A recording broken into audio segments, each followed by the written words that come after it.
Today, we're going to talk more about the 6. Now, the 6 and the 13 are the same note. Okay, it's an A and an A in the key of C. They're an A. However, the difference between calling a chord a 6 chord and calling a chord a 13 chord is very different, because the 6 chord means that you have your main triad 1, 3, 5, and then you included a 6, or you added on that note. Okay, and those 4 notes make what's called a 6 chord. The 13 chord means that you're going to have 7 notes in it, which are 1, 3, 5, 7, 9, 11, and 13. Let's get into some 6 chords right now. On the guitar, the G6 chord is probably the easiest one to play, because you're just going to do the G chord like this, right? The one that you've learned, which by the way is a 1, 3, 5 on various strings. But now we want to include the 6th tone, 1, 2, 3, 4, 5, 6. That's an E natural. You have an E natural open string. Problem solved. There is one way to play a G6 chord right there. At the very end of the song, She Loves You, Yeah, Yeah, Yeah by the Beatles, that's the chord, because they are singing a D, an E, and a G at the same time. Yeah! All 3 of those notes, you hear them at the same time, and you get that sound of the at the end of that song. Using the 6th tone in a regular old chord is an easy way to add some interest into whatever it is you're carrying on with. So if you're just holding a C for a while, and then you can add on a 6.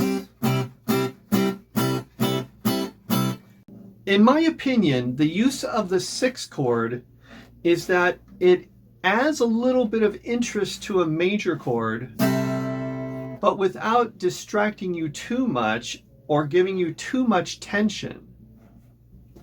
Another very famous use of the 6 chord appears in the song Sweet Caroline. When I perform Sweet Caroline, I do it in the key of C. And so that middle section where he's talking about the hands, we have the hands, touching hands. That is the 6 chord. In this case, a C6 chord. Another example is the very end of the song I'm Happy Just to Dance With You by the Beatles. At the very end, you hear an E6 chord. Another example is the very end of the song Help by the Beatles that sounds kind of like this. You hear an A chord, but then you hear a singer do.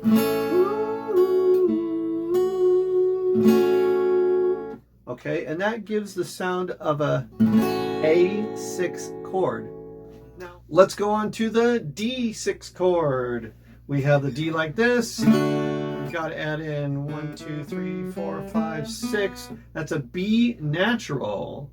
All right, so I can either take away my D to a B natural, and it sounds like that, and that's a D6 chord. Okay, or you can try to push it into the G string like this, and then leave the other 2 strings like that, and you've got this sound.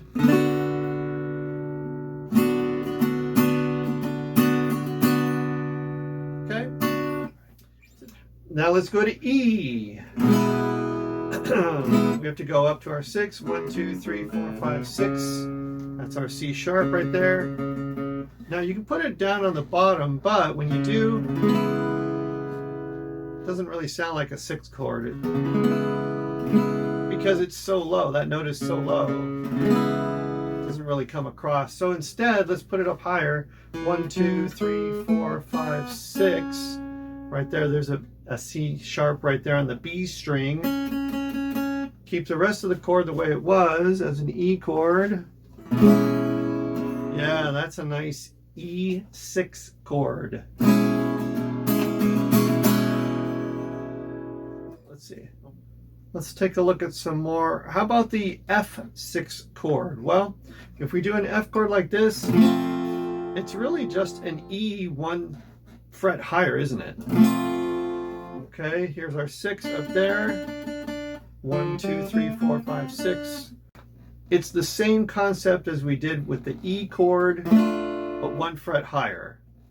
Okay, if you can bar it, you can do it like this. If you can't bar, you can do 4 notes like this. Okay. All right, and then other chords are going to be bar chords such as B flat 6.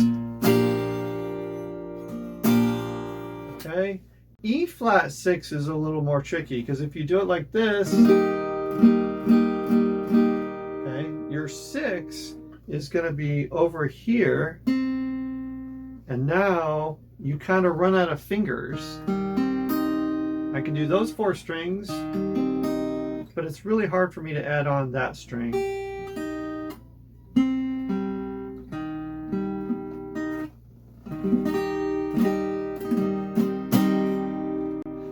There you go.